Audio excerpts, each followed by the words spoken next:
Je vais lire dans votre lettre, vous avez dit « La pénible impression d'avoir été littéralement roulé pendant des années par ces derniers ». Qu'est-ce que vous voulez dire par Je suis un être humain, je peux avoir été manipulé, je le reconnais. Je n'ai pas cru que manipulé par qui que le président Joseph Kabila, tel que je l'ai connu, pouvait prononcer un discours tel qu'il l'a prononcé le 23 mai 2025. Je n'ai pas pensé que ça pouvait arriver. Il a roulé tout un peuple. Je me suis rendu compte que moi, personnellement, il m'a roulé. Est-ce qu'il a roulé tout le peuple? Je ne sais pas. Il y a plus d'1 an que Félix Tshisekedi nous dit que l'AFC, le M23, ce sont des créations de Joseph Kabila. Peu de gens l'ont cru, y compris moi. Je ne l'ai pas cru. Mais c'est Joseph Kabila lui-même, dans son discours du 23 mai.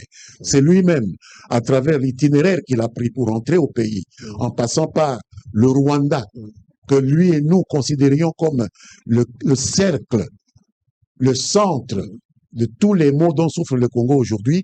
C'est lui qui a donné à notre crédulité l'occasion d'évoluer et de comprendre que Félix Tshisekedi avait raison de le présenter comme quelqu'un qui a des accointances avec tous les malheurs qui nous arrivaient. Mais vous savez, c'est tout à fait compréhensible. Un chef d'État comme Félix Tshisekedi dispose des canaux d'information que nous, les Congolais lambda, nous n'avons pas. Je peux être député, je n'ai pas les mêmes canaux d'information qu'un président de la République. Donc pourquoi est-ce qu'on peut nous faire le reproche de n'avoir pas eu l'information? Lui, il a des gens qui sont payés pour aujourd'hui, vous allez être convaincu. Au jour le jour. Aujourd'hui, vous allez être convaincu. C'est Joseph Kabila qui nous a convaincus par ses propos et par son comportement. Qu'est-ce que vous attendez des Kabila? Parce qu'aujourd'hui, vous dites que vous avez été littéralement roulé. Mais qu'est-ce que vous attendez des Kabila? Il vous a roulé en quoi? Qu'il fasse amende honorable, qu'il reconnaisse que les problèmes du Congo, ce n'est pas un problème congolo-congolais. Que les problèmes que le Congo affronte aujourd'hui, c'est une agression militaire du Rwanda. Une agression qui a commencé en 1996, du vivant de son père. Donc qu'il reconnaisse cela, qu'il fasse amende honorable et qu'il rentre à la maison. Qu'il rentre parler entre Congolais et qu'il laisse le gouvernement Tshisekedi régler le problème de l'agression extérieure que le Rwanda nous impose depuis 30 ans. Et Tshisekedi s'y prend très bien. Il ne faut pas lui mettre les bâtons dans les roues en venant faire le relais des discours prétextes, faire le relais des propos sophistes du régime de Paul Kagame. Je vais vous laisser réagir par rapport à un message c'est une interview de Barnabé Kikayabin Karoubi qui est proche des Kabila. Vous allez réagir en 5 phrases. Regarde ce qu'il dit. C'est 5 phrases, Barnabé Kikayabin Karoubi, qui résument le positionnement de l'ancien chef d'État en ce moment. On va commencer par le premier point. Joseph Kabila revient parce qu'il voit une nation en détresse. Un pays dont la souveraineté est menacée, et un peuple qui réclame des dirigeants qui l'écoutent, le comprennent et lui donnent satisfaction. Ça, c'est le premier point. Je ne sais pas comment, si vous pouvez réagir au premier point, puis on va aller au second. Oui. La nation est en détresse. Barnabé Kikaya a raison de le dire. La souveraineté est menacée. Il a tout autant raison.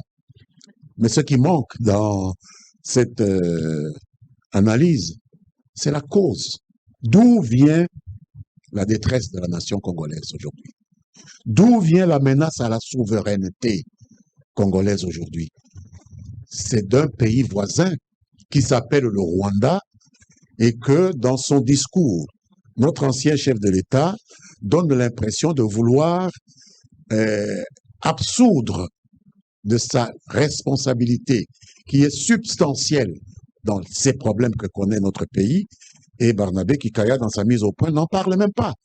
Donc, il y a détresse, il y a menace sur la souveraineté, mais tout cela, c'est nous qui sommes menacés, qui sommes la cause de la menace. Donc, nous nous menacerions nous-mêmes, nous nous mettrions nous-mêmes en détresse. Le Rwanda n'est pas là avec sa force armée, n'occupe pas Goma, n'occupe pas Bukavu, n'est pas aujourd'hui en train de menacer Uvira. Donc, cette cécité-là, c'est ça qui me perturbe.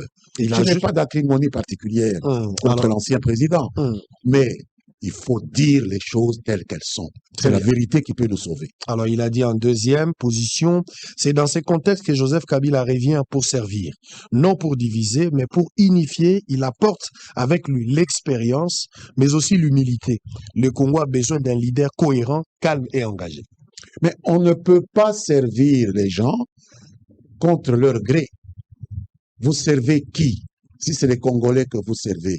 Les seuls Congolais qui disposent encore de leur autonomie, de pensée, d'action, ce sont les Congolais qui ne sont pas dans des territoires militairement occupés par un pays étranger. Nous aurions voulu que le président honoraire de la République, Joseph Kabila, quels que soient les problèmes qui l'opposent à son successeur, et nous comprenons qu'il y a des problèmes, parce que chacun peut concevoir ses intérêts différemment de son voisin. Donc c'est tout à fait normal. Mais appartenant à la même nation que nous, une nation qui est aujourd'hui assiégée, martyrisée, pillée chaque jour, même au moment où nous parlons, des gens meurent au nord Kivu et au sud Kivu. Nous aurions voulu qu'ils puissent considérer que ces intérêts qui ont été menacés, des intérêts particuliers qui ont été menacés ou qui ont été en quelque sorte non pris en compte, puissent passer après l'intérêt national. Les intérêts nationaux sont plus importants que nos intérêts particuliers et nous n'avons pas l'impression que le président de la République honoraire tienne compte de cela. Il est lui-même, il se dit lui-même victime de certaines indélicatesses. Il peut nous expliquer de quoi il s'agit, mais cela ne peut pas justifier qu'il puisse devenir aujourd'hui le relais d'une force étrangère qui écrase sous sa botte des Congolaises et des Congolais du Nord Kivu et du Sud Kivu, que nous puissions, de sa part, sentir comme un appel à passer l'éponge sur des centaines de milliers, que dis-je, des millions de Congolais qui meurent chaque jour sous la férule des forces d'agression rwandaises qu'il veut laver de toute leur turpitude. Les Rwandais n'ont rien fait, selon lui. Et c'est là où le problème se pose. Kabila pense que le problème est congolais et que la solution ne viendra pas d'ailleurs. Il faut oublier quasiment la démarche de la démarche de l'Angola, la démarche du Doha, la démarche des États-Unis d'Amérique. Pour Kabila, au-delà de tout ce qui se trame, il faudra une démarche congolaise pour qu'il y ait un dialogue en interne. Le Congolais doit se mettre autour d'une table et discuter, échanger et trouver des solutions à leurs problèmes. Il ne faut pas espérer qu'un étranger ou des pays étrangers viendront pour donner la solution à notre problème qui reste congolais. Est-ce que vous partagez la lecture? Vous aurez remarqué, je ne peux pas partager cette lecture, Israël, pour la simple et bonne raison qu'il s'agit d'une redondance que le président de la République honoraire, Kabila, donne au discours de Kagame.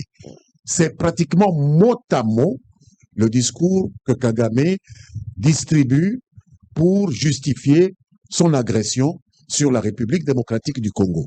Et entendre un ancien président de la République reprendre ces mots, les relayer, leur donner le poids de l'autorité morale importante qu'il a sur une partie de l'opinion congolaise, ça peut révolter tout patriote normalement constitué, quel que soit le respect qu'il peut avoir à l'endroit de ce président de la République honoraire.